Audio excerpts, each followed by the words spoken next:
বিশ্ব অর্থনীতির নানা অনিশ্চয়তা, মূল্যস্ফীতির চাপ এবং শেয়ার বাজারের ওঠানামার মধ্যেও এবার নতুন রেকর্ড গড়ল ডিজিটাল মুদ্রা বিটকয়েন। বুধবার রাতে প্রথমবারের মতো $1,12,000 পৌঁছে বিটকয়েনের দাম। ডেস্ক রিপোর্টে বিস্তারিত। ওয়ালটন এখন দেশের সীমানা পেরিয়ে পৌঁছে গিয়েছে 50টিরও বেশি দেশে।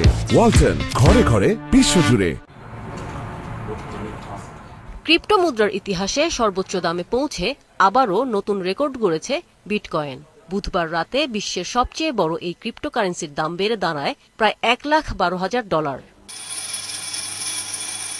বিটকয়েনের সর্বোচ্চ দর $1,11,998.90 ওঠার পর শেষ পর্যন্ত লেনদেন হয় $1,11,259, যা আগের দিনের তুলনায় সামান্য বেশি। এ নিয়ে বছরের শুরু থেকে এখন পর্যন্ত বিটকয়েনের দাম বাড়তে দেখা যায় 18% বেশি।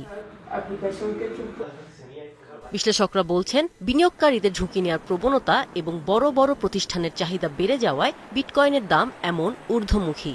প্রফেশনাল ক্যাপিটাল ম্যানেজমেন্টের প্রধান অ্যান্থনি পম্পলিয়ানো এক চিঠিতে বিনিয়োগকারীদের জানান, বিটকয়েনই একমাত্র সম্পদ যার বাজার মূল্য যত বাড়ছে ঝুঁকি তত কমছে। বিটকয়েনের বাজার মূল্য যখন 10 থেকে 20,000 কোটি ডলারের মধ্যে ছিল, তখন খুব কমই অভিজ্ঞ বিনিয়োগকারীরা এতে বিনিয়োগ করেছেন। এখন এই সম্পদের মূল্য ট্রিলিয়নে পৌঁছেছে।